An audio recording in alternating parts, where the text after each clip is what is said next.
Hola chicas y chicos, ¿qué tal? ¿Cómo están? Espero que todo bien, que se encuentren cada uno de ustedes muy bien de salud, tanto a nivel físico como a nivel mental, y que puedan mostrarnos la mayor disposición para poder aprender, en este caso ya para poder recordar aquellos contenidos referidos a la ciencia psicológica.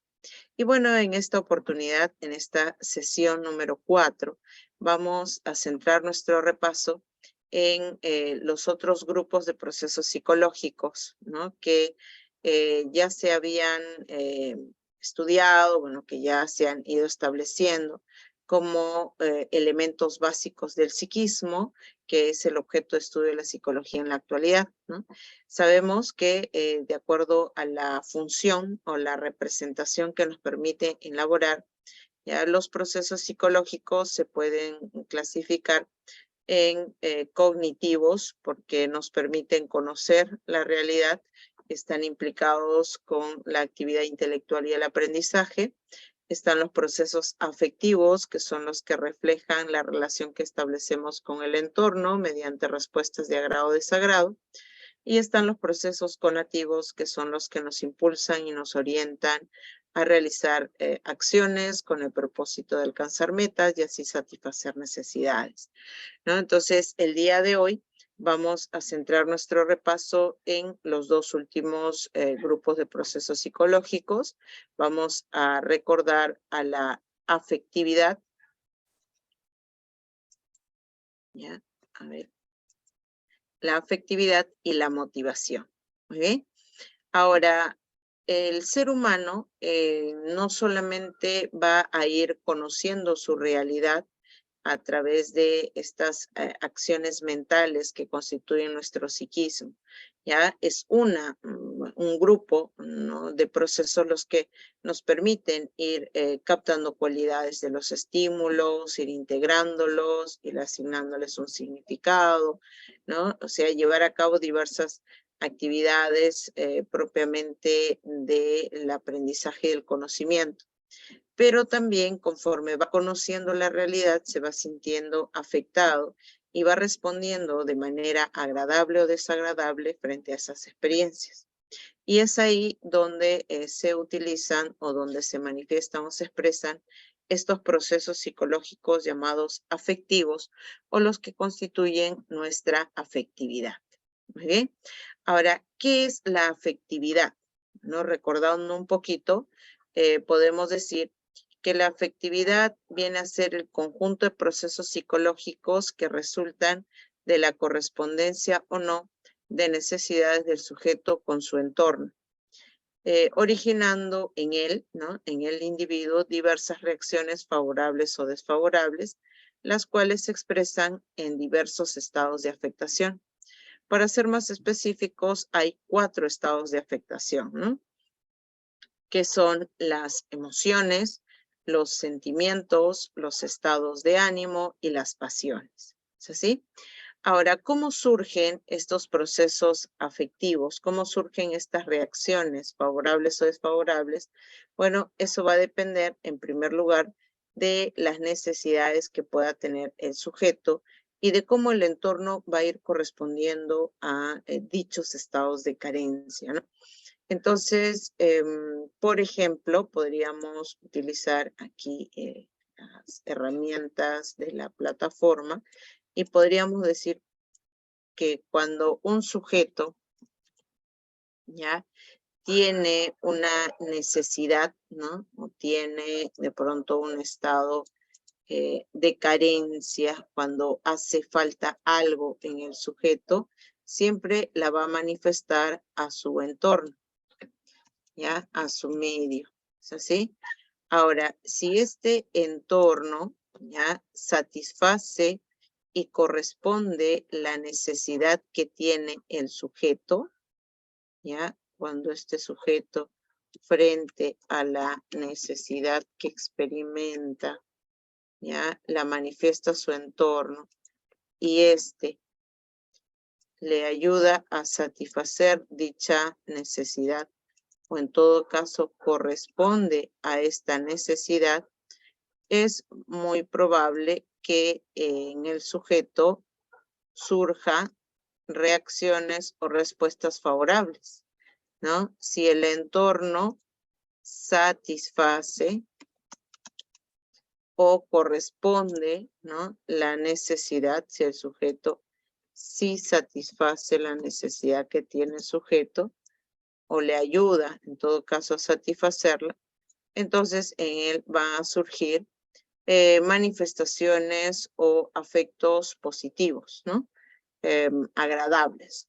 Puede surgir gratitud, puede surgir cariño, puede surgir amor, puede surgir ternura, puede surgir optimismo, buen humor, etcétera, ¿no? Ahora, pero si el entorno frente a la necesidad que tiene el sujeto no lo satisface, no corresponde de pronto a esa necesidad, entonces también van a surgir afectos, pero, o reacciones, pero estas serán desfavorables, ¿no? Si el entorno no satisface la necesidad que tiene el sujeto, entonces van a surgir en él afectos, pero desagradables, ¿no? Puede surgir tristeza, indignación, molestia, pesimismo, resentimiento, odio, ¿no? Etcétera, ¿ya? Entonces, ¿cómo surgen las manifestaciones afectivas? ¿Cómo surgen estos estados de afectación? Van a surgir de la satisfacción o no satisfacción de las necesidades que experimentamos cada uno de nosotros, ¿ya? Por ejemplo, ¿no? Si de pronto nos sentimos atraídos, nos gusta alguien en especial, ¿no? Alguna persona de nuestro entorno en particular, y nos animamos a manifestarle, ¿no? Cómo nos sentimos, lo agradable que es para nosotros, y de pronto recibimos correspondencia, ¿no? Por parte de esta persona a nivel afectivo. Digamos que un jovencito le manifiesta, ¿no? Sus afectos, sus sentimientos a una señorita que le gusta. Entonces, si la señorita le corresponde, ¿no? Si le dice, sí, a mí también me gustas, me agrada, sí me gustaría iniciar una relación afectiva contigo, entonces es muy probable que en el sujeto surjan manifestaciones o estados de afectación agradables, ¿no? Surja la alegría, surge el entusiasmo, por ahí el optimismo, surja el amor, el cariño, etcétera, ¿no? Hacia la persona que está correspondiendo su necesidad de afecto. Ahora, pero si al manifestarle sus afectos, la señorita le expresa de pronto su rechazo y le dice que, bueno, para ella es como un hermano, es como un amigo, que no podría verlo con otros ojos que no sea los de la amistad, ¿no? Es decir, la señorita no corresponde a los sentimientos del jovencito. Entonces, es muy probable que en él surjan también estados de afectación, pero que estos van a ser negativos o desagradables, mejor dicho, ¿no? Ya tal vez se moleste, se avergüence, se entristezca, sienta pena, pesimismo, etcétera, ¿no? Entonces va a depender mucho de la correspondencia o no entre las necesidades que tiene el sujeto con el entorno para que surjan estas respuestas de agrado o desagrado, de manera que estas reacciones sean favorables o desfavorables.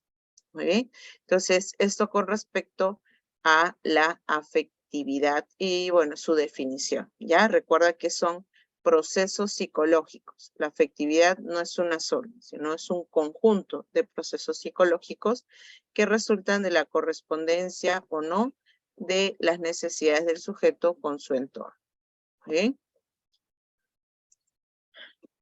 Entonces, dentro de estas reacciones favorables o desfavorables, tendríamos, por ejemplo, ya puede ser el amor, ¿no? Podríamos decir ahí la amistad, puede ser el compañerismo, ¿no? De pronto podemos considerar ahí como la admiración, el cariño, ¿ya? Entre las diversas reacciones que puede experimentar el ser humano. ¿Bien? Ahora, dentro de la afectividad vamos a encontrar 4 manifestaciones afectivas, habíamos dicho, ¿no? Habíamos mencionado que los estados de afectación son 4. Ya, vamos a colocar por acá. los estados de afectación son 4. ¿Ya? ¿Cuáles son esos estados de afectación? Las emociones, los sentimientos, los estados de ánimo y las pasiones. ¿Ya? A ver, vamos a colocar acá los estados de ánimo y pasiones. ¿Ya? Ahora, de las 4 manifestaciones o estados de afectación, ¿ya? 4 manifestaciones afectivas, procesos afectivos o estados de afectación, uno de ellos es considerado como básico porque está presente desde que nacemos y también están presentes en los animalitos, ¿ya? ¿A qué estado de afectación me refiero? A las emociones, ¿ya? Las emociones vendrían a ser procesos afectivos o procesos psíquicos básicos, innatos, presentes en humanos y animales, como por ejemplo el miedo, la ira, la alegría, el placer, dicen algunos, la sorpresa, la tristeza, el asco, ¿no? Entre otras emociones que podríamos considerar básicas. Pero también hay que tomar en cuenta que no toda emoción es básica. Hay emociones secundarias, algunos le llaman emociones sociales, que son las que se adquieren, que son las que se aprenden al interactuar o relacionarnos con el entorno, como el caso de los celos, en el caso del orgullo, el caso de la vergüenza, por ejemplo, que se podrían considerar también como emociones, ¿no? Estados de afectación emocional, ¿ya? Pero que no están presentes en los animalitos. Entonces, no todas las emociones son procesos afectivos básicos. También hay procesos emocionales ya adquiridos, ¿no? Podríamos decir propios del ser humano, ¿ya? Ahora, todos los demás, los sentimientos, los estados de ánimo y las pasiones, sí son afectos o manifestaciones afectivas superiores, exclusivamente humanas, ¿ya? Solo los seres humanos tienen sentimientos, estados de ánimo y pasiones, sobre todo, ¿ya? Ahora, tomando en cuenta las características que tienen los estados de afectación, también la posibilidad de que se presenten como pregunta de examen de admisión, vamos a recordar 2 de estos procesos afectivos, ¿no? Aquellos que se han considerado en algún momento como pregunta de examen o podrían presentarse también como tal, ¿ya? ¿Cuáles son esos procesos? Bueno, dentro de las manifestaciones afectivas tenemos a la emoción o las emociones. La emoción o las emociones son estados afectivos acompañados de cambios orgánicos y de breve duración que conllevan a modificaciones psicológicas provocadas por estímulos específicos. Se producen las emociones cuando un estímulo se presenta de forma repentina, de forma inesperada, ya provocando en el sujeto una serie de cambios a nivel psicológico, a nivel fisiológico, incluso cambios orgánicos, ¿ya?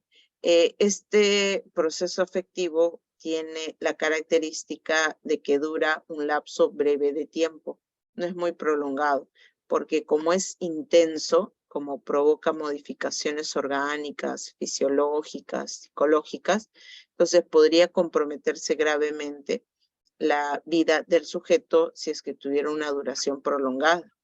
Es más, se han dado casos de personas que producto de una emoción han visto afectada su vida, ¿no? Hay muchas personas que, por ejemplo, han sufrido de un paro cardíaco producto de una noticia o de una experiencia inesperada, ¿no? Muy impactante. Ya, eso debido a la intensidad que tiene la emoción. Las manifestaciones afectivas en general comparten un conjunto de características, ¿no? Dentro de las cuales está, por ejemplo, el hecho de que son subjetivas, las experimenta cada individuo de acuerdo a sus cualidades, de acuerdo a sus experiencias. ¿Ya? Otra característica importante es la intensidad, ¿no? los cambios fisiológicos, cambios orgánicos que pueden provocar en el individuo, producto de una manifestación afectiva. Lo más común, aceleración del ritmo cardíaco, dilatación pupilar, de pronto aceleración de la respiración o la agitación, etc. También como característica de los procesos afectivos está la profundidad, ¿no? El hecho de que hay situaciones o hay elementos de la realidad que se van a constituir en elementos muy valiosos, muy importantes y muy significativos. Los procesos afectivos hacen que determinados elementos sean más importantes que otros para nosotros, ¿no? Tengan un grado de significatividad, ¿no? Y de valoración. También otra característica importante de los procesos afectivos en general es su polaridad, ¿no? El hecho de que oscilan entre los polos, entre lo agradable y lo desagradable. Entonces, así como hay amor, hay odio, así como hay alegría y tristeza, así como hay optimismo y pesimismo, buen humor, mal humor, ¿no? Por eso se caracterizan por su polaridad, porque tienden a oscilar entre esos dos estados. ¿Sí? Otra característica también que debemos de tomar en cuenta de los procesos o manifestaciones afectivas en general es su amplitud, ¿ya? Los procesos afectivos tienden a comprometer y a afectar a los otros aspectos de nuestra personalidad, a lo cognitivo, cómo pensamos, y a lo conductual, qué hacemos. Entonces, hay afectos que son mucho más amplios que otros, que se caracterizan porque tienen una mayor amplitud, ya que hacen que el sujeto piense y realice acciones influenciadas por estos estados de afectación, ¿ya? Y finalmente también está el nivel, que es el grado de valoración social que tienen ciertos afectos, ¿no? Hay afectos o manifestaciones afectivas que la sociedad valora favorablemente y hay otros que la sociedad valora negativamente, ¿ya? O sea, por ejemplo, no sé, la sociedad valora mucho la solidaridad, valora mucho el compañerismo, valora mucho el amor, ¿no? La amistad, valora favorablemente o positivamente. Pero en cambio, la cobardía, la envidia, el pesimismo, de pronto podemos considerar ahí la tristeza, la ira, ¿no? Puede que lo valoren negativamente. Entonces, esas serían algunas características importantes que debemos de tomar en cuenta, ¿no? De las manifestaciones o los estados de afectación. Características, ¿ya? Para que puedas ahí hacer tus anotaciones, para que puedas recordar también así rápidamente, las voy a mencionar, ¿ya? La primera característica sería la intimidad, que estaría relacionado con la subjetividad, ¿no? En cada sujeto, cada individuo va a experimentar de manera particular una vivencia afectiva. No todos vamos a reaccionar o responder de la misma manera. Además de la intimidad, podemos mencionar la polaridad, el hecho de que los procesos afectivos oscilan entre los polos, ¿no? Agradable o desagradable. Está la intensidad por la modificación orgánica que producen determinados afectos, algunos más intensos que otros, pero de una u otra forma todos los afectos en general tienden a provocar cambios internos en el sujeto. También está la profundidad, el grado de importancia que se le asigna, ¿no? A los elementos a los cuales hemos dirigido un afecto. Está la amplitud, ¿no? La amplitud que se refiere al grado de afectación que puede tener los afectos en otros aspectos de nuestra personalidad, en lo que pensamos y en lo que hacemos, ¿no? Entonces hay algunas personas que, por ejemplo, producto de un estado emocional intenso, ya producto del miedo, a veces la mente se les pone en blanco o de pronto se quedan paralizados, no pueden reaccionar, ¿no? Entonces ahí vemos la amplitud, cómo puede afectar a otras áreas u otros aspectos de nuestra personalidad. Y también habíamos mencionado al nivel, ¿no? El nivel que vendría a ser el grado de valoración social. Esas serían algunas características importantes que debemos de tomar en cuenta. En el caso de la emoción, la característica más resaltante sería la intensidad, ¿ya? Porque la emoción es un proceso afectivo, ¿ya? Muy intenso. Es un proceso afectivo que provoca cambios fisiológicos, cambios orgánicos en el sujeto, ¿ya? Y bueno, ahí en la imagen podemos observar las llamadas 6 emociones universales o las 6 emociones básicas, ¿ya? El asco, la repugnancia, la aversión, dicen algunos, el miedo o el temor, ¿ya? La alegría o vinculado con la felicidad, ¿no? Si hablamos de una emoción sería la felicidad, por ejemplo, la tristeza, la pena, la sorpresa, algunos lo pueden vincular con el asombro, ¿ya? Y la ira, ¿no? La rabia, dicen algunos, la cólera también, ¿no? Entonces, esas vendrían a ser las emociones universales. Hay diversas teorías referidas a las emociones que nos explican cuántos tipos de emociones hay. Una de las clasificaciones sería esta, que nos propone que hay 6 emociones básicas, ¿no? Que están presentes todo ser humano, ¿ya? Y que también podrían estar presentes en los animalitos como, o por el hecho de que las emociones son considerados procesos psíquicos básicos, ¿no? Muy bien, ahora,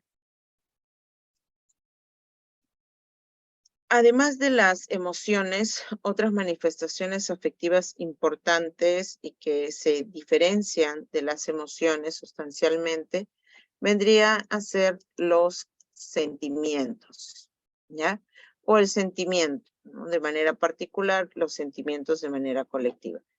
Los sentimientos son estados afectivos relativamente estables, a diferencia de la emoción, que son de breve duración. Los sentimientos son prolongados, ¿ya? Que el sujeto vivencia hacia objetos significativos. Por eso es que en el sentimiento se resalta la característica de la profundidad, ¿ya? Los sentimientos hacen que determinados elementos de la realidad sean más importantes o más valiosos que otros. Ahora, a diferencia de las emociones, que son procesos afectivos innatos, los sentimientos son aprendidos, ¿no? Los sentimientos resultan de la constante interacción con el entorno y además son menos intensos que las emociones. Los sentimientos no nos van a generar cambios orgánicos tan notorios, tan fuertes como lo harían las emociones, ¿ya? Entonces, un tipo de sentimiento sería la amistad, por ejemplo, ¿no? También podríamos mencionar a la admiración, el cariño, la ternura, la solidaridad, el patriotismo, la confianza, ¿ya? Y sus opuestos, porque recuerda que los afectos son polares, ¿no? Amor, odio, amistad, enemistad, confianza, desconfianza, y así, ¿no? Tienen sus contrarios, digamos así, solidaridad, envidia o egoísmo. Entonces, eso sería un segundo proceso psíquico importante, ¿ya? Hay varios tipos de sentimientos también. Hay sentimientos morales, sentimientos intelectuales, sentimientos estéticos, pero todos se caracterizan porque se adquieren, se aprenden. Nosotros no nacemos amando a alguien. Nosotros aprendemos a amar a alguien conforme vamos interactuando con este elemento de la realidad, conforme vamos interactuando y teniendo experiencias con estas personas, ¿ya? Y también podemos amar objetos, podemos amar animalitos, ¿no? Porque en el ser humano hay sentimientos que se dirigen, ¿no? Que se vivencian hacia objetos importantes o significativos, ¿ya? Pero hay que siempre recordar que los sentimientos son exclusivamente humanos, ¿ok? Entonces, esas vendrían a ser algunas características importantes, ¿ya? Ahora, los sentimientos, si bien es cierto, son de larga duración, no quiere decir que sean eternos una vez que se adquieren. O sea, pueden cambiar. Todo lo que se aprende se puede cambiar, se puede modificar. Y como el sentimiento es adquirido, es aprendido, puede cambiar. Por eso esas frases o esa expresión de que del odio al amor hay un paso, lo mismo ocurre también del amor al odio, también hay un paso. ¿De qué depende este cambio que se pueda dar en los sentimientos? Va a depender de la experiencia que va teniendo el sujeto. ¿Ok? Entonces, esas vendrían a ser, digamos que algunos aspectos importantes que tuvimos que recordar y que debemos de tener presente con respecto a los procesos psíquicos afectivos. Recuerda que los estados de ánimo también forman parte de nuestras manifestaciones afectivas y, bueno, vienen a ser aquellos estados de afectación que nos caracteriza, que nos identifica, digamos así, a nivel afectivo, y que se expresa en cómo nos sentimos en determinado momento, ¿no? Ya me siento triste o de pronto me siento melancólico, me siento apenado, me siento nostálgico, me siento de buen humor, me siento de mal humor, me siento optimista, me siento pesimista. Eso estaría vinculado con nuestro estado de ánimo, que depende de las circunstancias, ¿no?, que vamos teniendo, que vamos viviendo. Y las pasiones ya vienen a ser aquellos procesos que canalizan la vida del sujeto hacia el objeto pasional, ¿no?, que es lo único que le genera satisfacción, alegría, bienestar, ¿no? Por eso es que el sujeto apasionado siempre va a buscar el objeto de la pasión. Eso también hay que tenerlo presente por si acaso se presentara una pregunta referida a estas manifestaciones afectivas. ¿Ok? Ahora, pero en el psiquismo humano no solamente encontramos procesos cognitivos y procesos afectivos, también se encuentran los llamados procesos conativos, ¿no? Aquellos que impulsan y orientan la actividad del sujeto hacia el logro de metas para satisfacer necesidades. Y dentro de estos procesos conativos encontramos a la motivación, ¿ya? La motivación como un proceso psíquico fundamental para las conductas que lleva a cabo el sujeto, ¿ya? Ahora, ¿qué es la motivación? Bueno, la motivación es el proceso psicológico superior de tipo conativo que orienta la actividad del sujeto en función a motivos, ¿no?, o deseos. La palabra motivo tiene una connotación más cognitiva, ¿no?, más intelectual, para referirse a la representación mental de aquello que va a impulsar nuestras acciones, de aquello que va a satisfacer nuestras necesidades, ¿ya? Y la palabra deseo tiene una connotación más afectiva, es lo que queremos, ¿no? Y que al lograrlo nos va a generar cierta satisfacción, ¿no?, ciertas respuestas agradables. Entonces, motivo, algunos teóricos lo toman como sinónimo de deseo. Lo que pasa es que el concepto motivo tiene una connotación más cognitiva, mientras que deseo tiene una connotación más afectiva, ¿ya? Ahora, esta actividad que orienta, ¿no?, este proceso conativo bueno, busca satisfacer necesidades, busca satisfacer estados de carencia. Hay que recordar que la motivación surge de la necesidad, que se puede definir como el estado de carencia, que puede ser psicológico o que puede ser orgánico, ¿ya? Un estado de carencia psicológico podría ser, por ejemplo, la necesidad de conocimiento, ¿no?, de tener información, ¿ya? Y un estado de carencia fisiológico podría ser el hambre, por ejemplo, ¿no?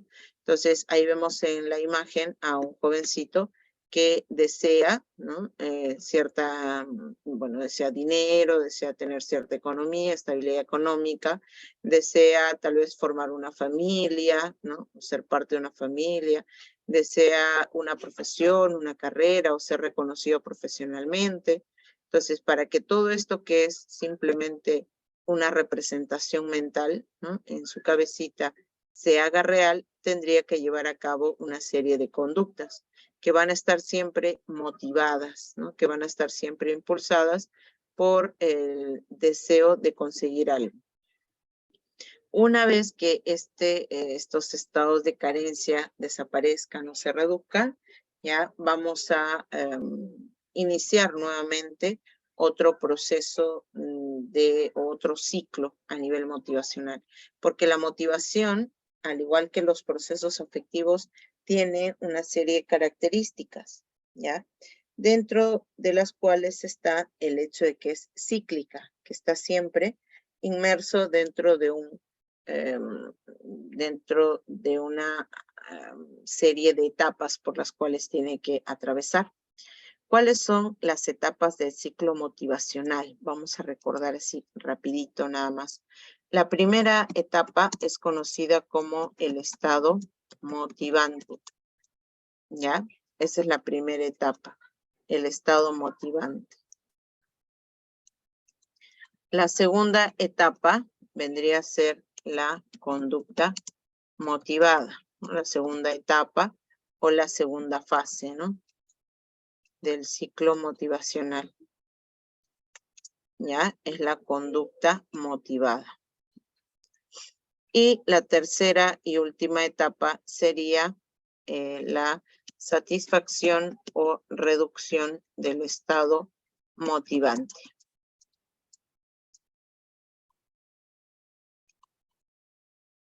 ¿Ya? Esa sería la tercera etapa o la tercera fase. ¿Ya? La satisfacción o reducción del estado motivante. Entonces, en la primera etapa o en la llamada primera fase, en el estado motivante, aquí va a surgir, ¿ya? Surge la necesidad y el motivo, ¿ya? Acá surge la necesidad y se elabora el motivo.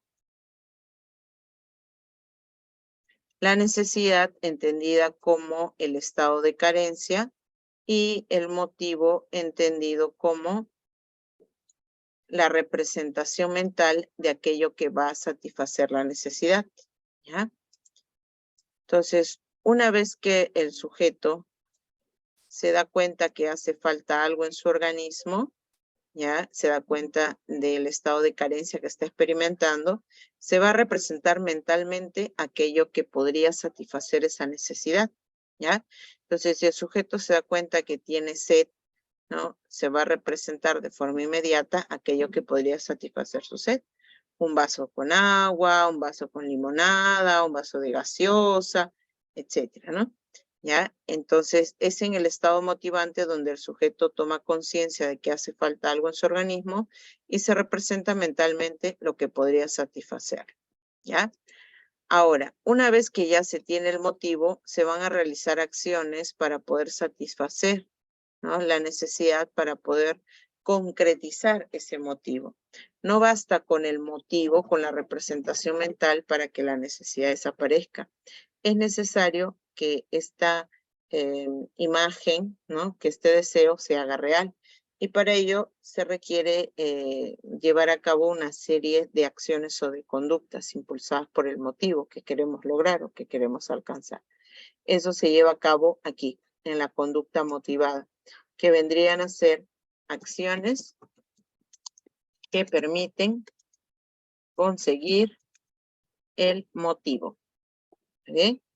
Eso viene a ser la conducta motivada, acciones que permiten conseguir el motivo. Una vez que se consigue el motivo, luego de haber realizado una serie de acciones, una vez que se consigue el motivo, el estado de carencia va a desaparecer, ¿no? Y cuando desaparece el estado de carencia, el sujeto alcanza nuevamente la homeostasis, el equilibrio interno, ¿ya? Producto de la satisfacción parcial o total de la necesidad, ¿ya? Se va a lograr la homeostasis, ¿ya? Se va a lograr la homeostasis, ¿sí? El equilibrio interno. Y es muy probable que ahora surja nuevamente otra necesidad, ¿sí? Otro estado de carencia. Entonces, va a surgir otro estado de carencia, se va a elaborar otro motivo, nuevamente se van a realizar acciones motivadas, se va a lograr satisfacer probablemente, va a surgir otra necesidad, otro conjunto de acciones, se va a reducir la necesidad y así constantemente, porque la motivación es cíclica, ¿ya? Por eso hablamos del ciclo motivacional, ¿ya? O el ciclo de la motivación también dice, ¿no? Ya, el ciclo motivacional, ahí está, que está compuesto por 3 fases, ¿no? El estado motivante, la conducta motivada y la satisfacción del estado motivante. Una vez que entendemos, ¿no? Cómo es que se van estableciendo estas acciones para alcanzar metas, satisfacer necesidades, es importante también que conozcamos cuántos tipos de necesidades hay. La motivación a ser considerado un proceso superior, ¿ya? Es exclusivamente humano, se entiende como un proceso exclusivamente humano, ¿ya? Pero comparte, ¿no? Con los animalitos el hecho de que no solo el ser humano experimenta estados de carencia, también los animales experimentan estados de carencia. Lo que nos va a diferenciar es el motivo, ¿ya? En los animalitos también hay necesidades, ¿ya? Al igual que en los seres humanos. Pero la diferencia está en que los animalitos no elaboran motivos, no elaboran representaciones mentales de lo que va a satisfacer su necesidad. Los animales satisfacen sus estados de carencia de forma inmediata, con lo que tienen a su alcance. En cambio, el ser humano, frente a una necesidad, suele elaborar, construir, preparar, crear aquello que va a satisfacer de mejor forma su necesidad, ¿ya? Entonces, de ahí es que vamos a recordar, y que es importante recordar, cuántos tipos de necesidades hay, ¿ya? La motivación surge de una necesidad, ¿ya? Que experimenta el ser humano específicamente.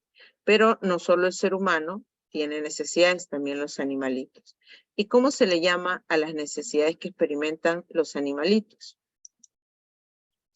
Bueno, se les conoce como necesidades biológicas, ¿ya? Las necesidades biológicas son aquellas que se originan en los estados de carencia orgánica, cuya satisfacción es inmediata y natural. Estas necesidades son propias de los animales, de los seres inconscientes e irracionales, como por ejemplo un perrito, ¿ya? El hambre, que es el estado de carencia de alimento que tiene un perrito, que es un ser inconsciente, sería considerado una necesidad biológica.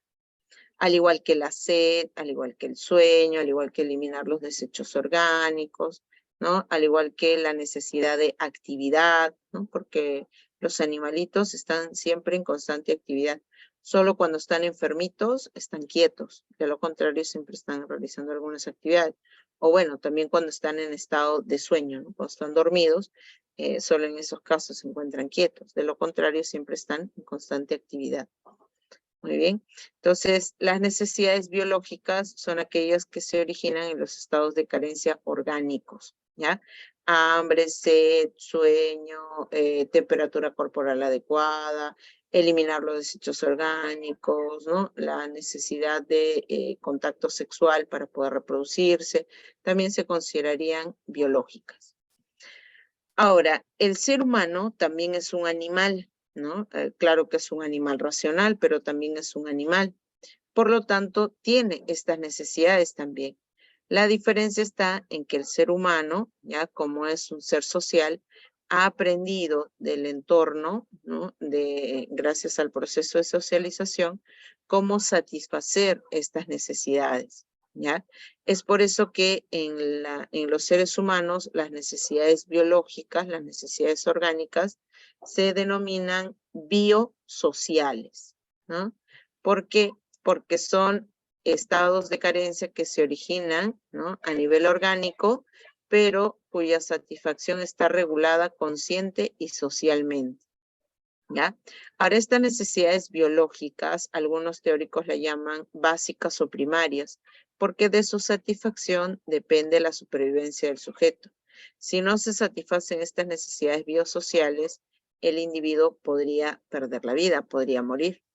¿Ya? Una necesidad biosocial es el hambre, ¿ya?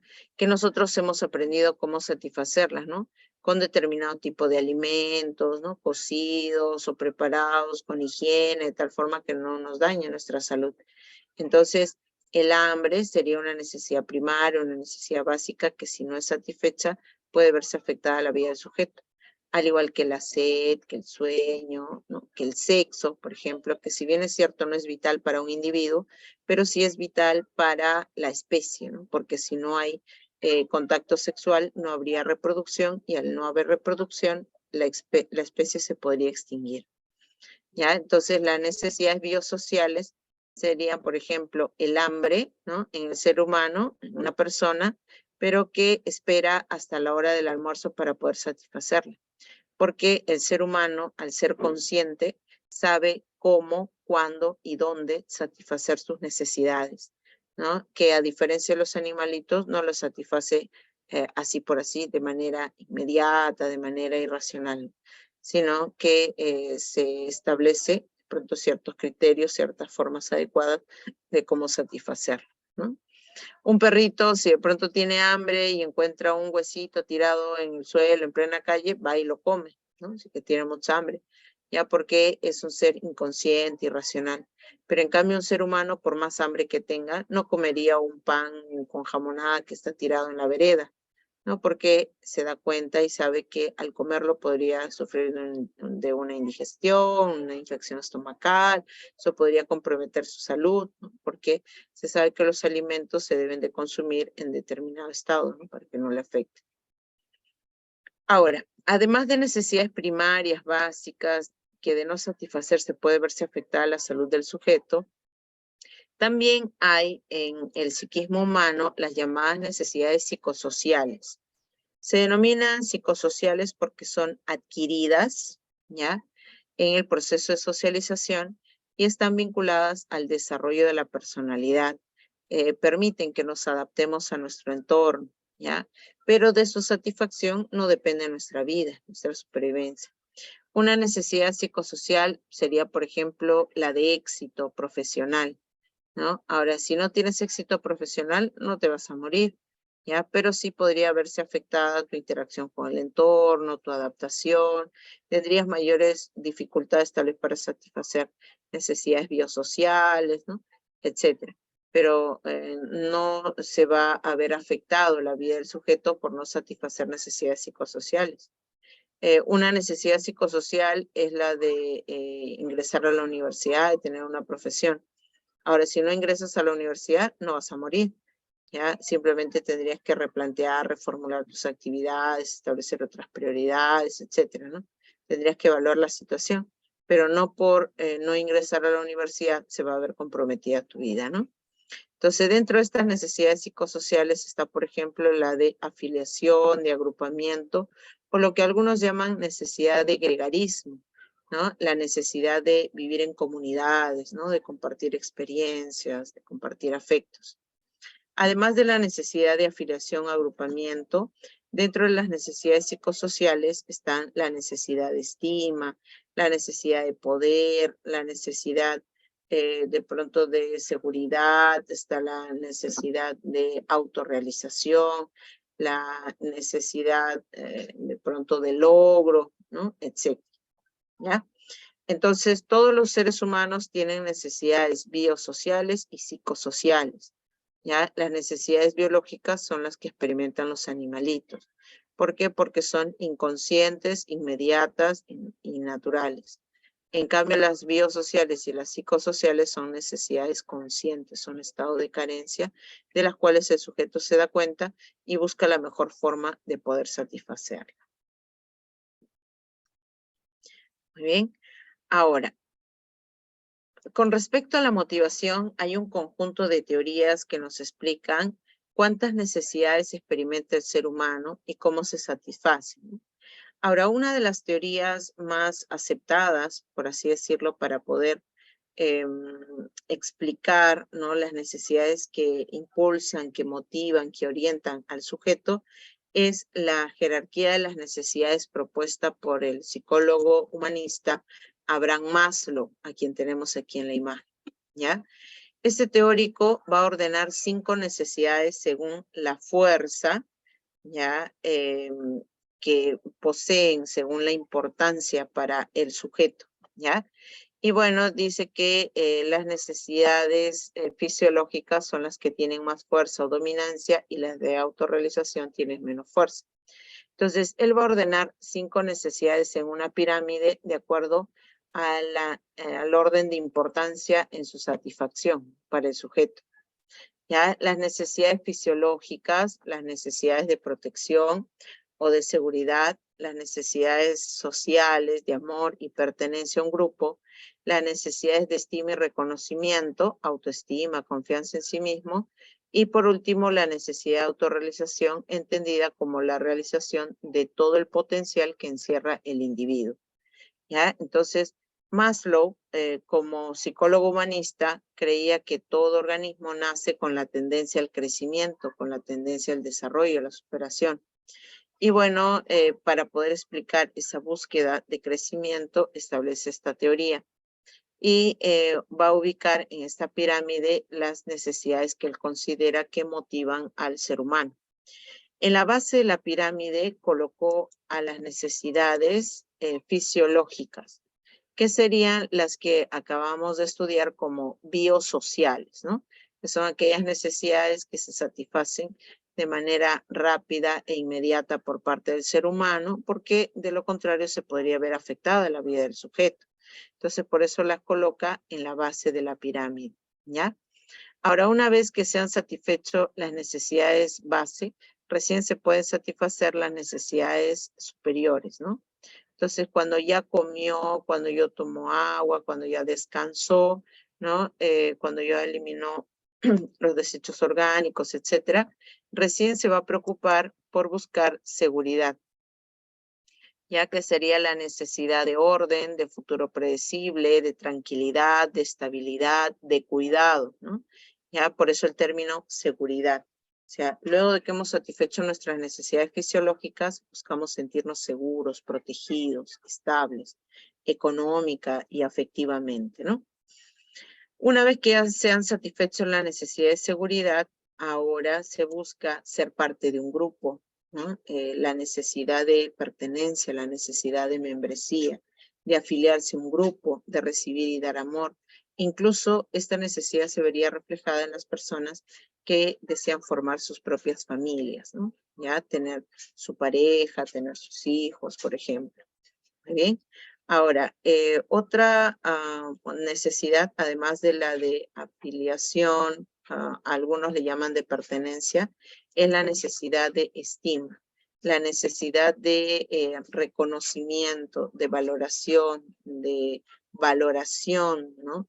De admiración, de fama, incluso por parte del individuo con respecto a su entorno, ¿ya?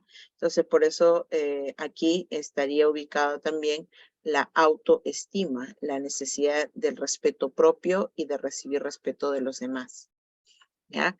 Una vez que se han satisfecho estas 4 primeras necesidades, recién se puede aspirar a satisfacer la necesidad que está en la cúspide, ya que sería la necesidad de autorrealización, pico de la pirámide, ¿ya? Esta necesidad es aquella en la que el sujeto busca desarrollar todo su potencial, ¿no? Devolverse todo aquello que se es capaz de ser. O sea, Maslow dice que la persona autorrealizada es aquella que ha podido desarrollar todo su potencial al máximo, que ha logrado ser aquello para lo cual ha venido al mundo, ¿no? Para aquello para lo cual ha nacido, ¿no? Su sentido del ser. Ya por ende, cuando sea autorrealizado va a ser un ser feliz, ¿no?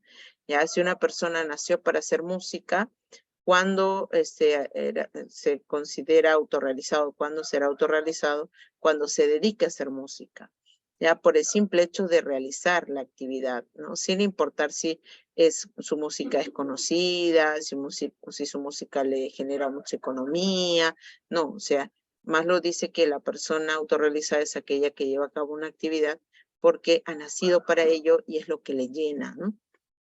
Ahora, lamentablemente, en nuestro entorno, en nuestra sociedad, en nuestro contexto, no hay muchas personas autorrealizadas, porque hay muchas personas que nacen para una determinada actividad, pero por la falta de oportunidades, por las diferencias que pueden haber a nivel de clases sociales, por los prejuicios, discriminaciones, etcétera, terminamos llevando a cabo actividades por necesidad, ¿no? Para satisfacer las otras necesidades en sí, y no por lo que realmente nos gusta hacer o lo que somos capaces de hacer, ¿no? Entonces, hay muchas personas que, por ejemplo, al momento de elegir una profesión o una carrera, no se basan en su vocación, sino se basan en sus intereses económicos o sociales principalmente, ¿no? Ya, yo tengo vocación de pronto para la música, para la actuación, ¿no? Pero de eso no voy a poder vivir, o sea, voy a tener muchas dificultades económicas y todo lo demás. Entonces, mejor me dedico a estudiar o me aboco a estudiar una carrera, una profesión que me dé mucho dinero y que me permita satisfacer mis necesidades de déficit, ¿no? Las primeras necesidades. Por eso más lo decía que todo individuo tiende a la autorrealización, pero no todos lo logran, ¿no? Ya son pocas las personas autorrealizadas. Muy bien, entonces esto es una de las teorías que se utilizan para poder explicar, ¿ya? Qué es lo que motiva, qué es lo que impulsa al sujeto. Hay otras teorías más, ¿no? Pero esta sería una de las más utilizadas para explicar la motivación en la actualidad. Ahora, hablar de la afectividad y la motivación en el ser humano implica también hablar de una teoría que es muy utilizada en la actualidad y que se promueve mucho para que el sujeto se desarrolle adecuadamente con su entorno y establezca una relación social o una interacción social eficaz, ¿no? ¿A qué teoría me estoy refiriendo? A la teoría de la inteligencia emocional, ¿ya? Esta teoría tiene varios antecedentes, ¿no? Hay muchos teóricos que han ido aportando para que se estructure, pero digamos que la síntesis establecida y que se utiliza en la actualidad fue propuesta por Daniel Goleman, ¿ya?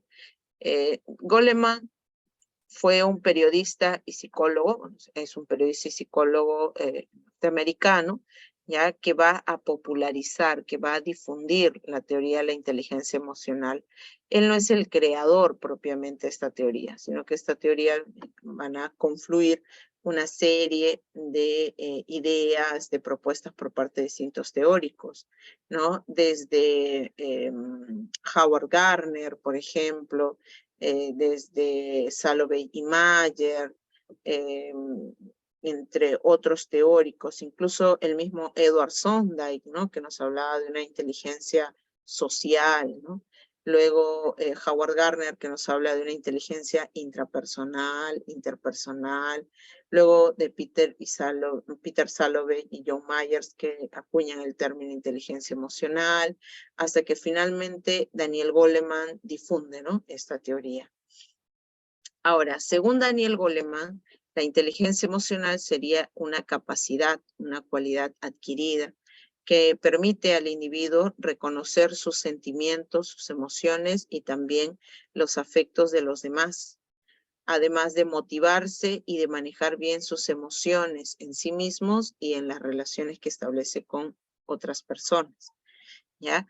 Ahora, esta definición, ya al analizarla, al descomponerla, nos permite entender que la inteligencia emocional implica el desarrollo de 5 componentes o de 5 competencias, ¿ya? 3 competencias o componentes a nivel intrapersonal, a nivel del individuo, y 2 competencias o componentes a nivel interpersonal, en la forma como nos vinculamos y nos relacionamos con los demás, ¿ya?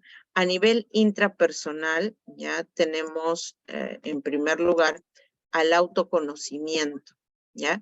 Que podemos definir como el conocimiento de nuestras emociones y cómo estos nos afectan, ¿ya? Para ser inteligentes emocionalmente, debemos de ser capaces, en un primer momento, de reconocer nuestros estados afectivos, nuestros estados emocionales. Debemos de poder identificar y tener bien en claro qué situaciones nos alegran, qué situaciones nos entristecen, qué situaciones nos generan molestia o incomodidad, ¿ya?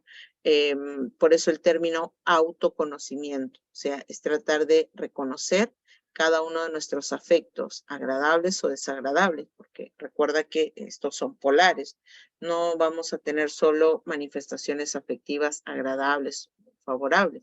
También podemos experimentar manifestaciones afectivas desagradables, pero es importante que nosotros sepamos reconocerlas, ¿no? O sea, el darme cuenta cuando estoy triste, cuando estoy molesto, cuando estoy preocupado, cuando estoy contento y qué genera en mí ese tipo de estados de afectación.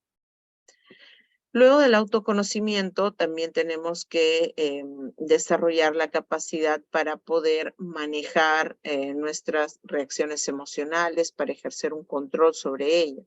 Por eso se utiliza el concepto autorregulación, o algunos dicen autocontrol, ¿no? La capacidad para no dejarnos llevar por los afectos del momento, ya la capacidad para respirar profundamente, calmarnos, pensar con cabeza fría, dice, ¿no? Ya eso sería un componente fundamental que va a ayudar también a que mejore, o sea, mucho más favorable nuestra interacción con el entorno. Muy bien. Un tercer componente vendría a ser la automotivación, ¿ya? La automotivación vendría a ser la capacidad para ordenar nuestras emociones al servicio de un objetivo, o sea, dirigir, orientar nuestras emociones agradables y desagradables hacia el logro de las metas que nos hemos propuesto. Entonces, por ejemplo, un postulante a la universidad que de pronto no alcanza una vacante porque le faltó unos puntitos nada más, va a experimentar mucha frustración, ¿no? Mucha impotencia por no haber podido alcanzar la vacante. Pero esa frustración o esa molestia debemos de ordenarla, orientarla hacia insistir nuevamente, hacia persistir hasta alcanzar lo que me he propuesto si realmente es importante para mí ingresar a la universidad. O sea, no dejarse vencer, ¿no? Por los obstáculos o por los problemas que se puedan tener, sino que los afectos positivos o negativos los orientemos hacia el servicio de nuestro objetivo, ya que es el motor que nos impulse. No ingresé esta vez, pero sé que la próxima vez sí lo hago, ¿no? Entonces, eso vendría a ser la automotivación. Muy bien. Ahora, estos tres componentes se llevan a cabo o se forman parte de la inteligencia intrapersonal en el sujeto, o sea, del individuo. Pero al momento de interactuar y relacionarme con el entorno, voy a desarrollar otros, o tengo que desarrollar otros dos componentes, dentro de los cuales está la empatía en un primer momento, ¿no? La capacidad para poder reconocer las emociones en los demás, para comprender cómo se siente, ¿ya? O incluso para entender por qué piensan de una u otra forma. Ya, ser empáticos no quiere decir que voy a pensar o voy a sentirme de la misma manera que la otra persona, sino ser empático es saber comprender, saber entender y saber reconocer cómo se siente y cómo piensa el otro, ¿ya? Entonces, por eso la empatía se entiende como ponerse en el lugar del otro, ¿muy bien? Ahora, no vayamos a confundir empatía con simpatía. ¿Ya? La empatía es un componente de la inteligencia emocional, es una capacidad que nos permite ponernos en el lugar de la otra persona para entender cómo se está sintiendo, cómo está pensando, qué es lo que está deseando en un momento. En cambio, la simpatía es aquella capacidad de caerle bien a los demás, de agradarle a otros, ¿ya? Entonces, hay personas que son simpáticas, ¿no? Que nos caen bien, que nos inspiran confianza, con las cuales podemos establecer una comunicación de manera rápida. Pero hay otras personas que en lugar de ser simpáticas son antipáticas, que nos caen mal, que nos generan cierto rechazo, cierta desconfianza, etc. ¿Bien? Ahora, además de la empatía, el otro componente a nivel interpersonal necesario que tenemos que desarrollar son las habilidades sociales. ¿ya? Aquellas capacidades que permiten al sujeto mantener buenas relaciones con los demás, ¿ya? Dentro de estas habilidades sociales está la asertividad, ¿ya? Que es el estilo de comunicación que permite expresarnos oportuna y adecuadamente sin ofender, sin herir, sin lastimar o dañar a otros, ¿ya? La persona asertiva es aquella que sabe respetar los derechos de los demás y hacer respetar sus propios derechos, ¿ya? Entonces, es de las personas que saben hacer críticas constructivas, es de las personas que ayudan a otros a crecer como individuos también, haciéndoles notar cuáles son sus errores, pero resaltando siempre sus aciertos, sus virtudes, ¿no? Entonces, dentro de las habilidades sociales, ya tendríamos a las habilidades sociales básicas, que son las palabras mágicas que conocemos nosotros y que hemos aprendido desde muy pequeños, como el saludar, ¿no? Como el agradecer, el pedir por favor, el disculparse, el solicitar permiso. Y también tenemos a las habilidades sociales conversacionales. Y dentro de esas habilidades sociales conversacionales estaría la asertividad como un aspecto fundamental, como una cualidad esencial para interactuar, para comunicarnos eficazmente con el entorno. Muy bien, entonces, una persona que se conoce, que maneja sus emociones, que las dirige hacia las metas que se propone, que sabe ponerse en el lugar de la otra persona y que se comunica eficazmente, va a poder establecer adecuadas relaciones con el entorno, va a tener mayores oportunidades de desarrollo social también, ¿no? De ahí que es importante desarrollar esta inteligencia emocional. No debemos de preocuparnos solo por tener un CI elevado, un coeficiente intelectual alto, ¿no? Para ser exitosos en la vida. También necesitamos desarrollar nuestro CE, nuestro coeficiente emocional también, ¿no? Porque a la par, ya, si se desarrollan en conjunto, ya vamos a tener mejores oportunidades, vamos a establecer también mejores relaciones con el entorno. ¿Ok? Entonces, esos serían, chicos, algunos puntos que teníamos que recordar, ¿ya? Y que son importantes por las preguntas de examen de admisión que se han presentado y que podrían darse también, ¿no? Recuerda que en el examen de admisión UNI viene una pregunta de psicología, ¿ya? Pero de esa pregunta podría depender tu ingreso, ¿no? O también el tener nociones de los diversos temas de psicología te pueden ayudar también en otro curso, por ejemplo, en el curso de RB, ¿no? Donde a veces te ponen textos que tienes que analizar, interpretar, y si por ahí te ponen un texto psicológico, ya el hecho de tener una idea de los diversos temas, ¿no? Que involucra la ciencia psicológica, te va a permitir también identificar de mejor forma la idea principal, las ideas secundarias, las relaciones que existen entre los elementos, ¿ya? Entonces, el curso de psicología no solo te ayuda para responder una pregunta del curso en sí, sino también te podría apoyar en otro curso, como es el caso de razonamiento verbal, y también te permite conocerte cada vez de mejor forma y mejorar también tu interacción con el entorno, ¿no? Tus relaciones con los demás. ¿Ok? Entonces, muchas gracias por su atención. Hasta esta parte nos quedaríamos con el desarrollo teórico. Y bueno, ya nos reencontraríamos para el solucionario de la práctica dirigida, ¿no? Luego que resuelvas tus preguntitas, ya se puede ingresar a ver el video del solucionario, ¿ok? Entonces, me despido. Muchas gracias por su atención, chicos.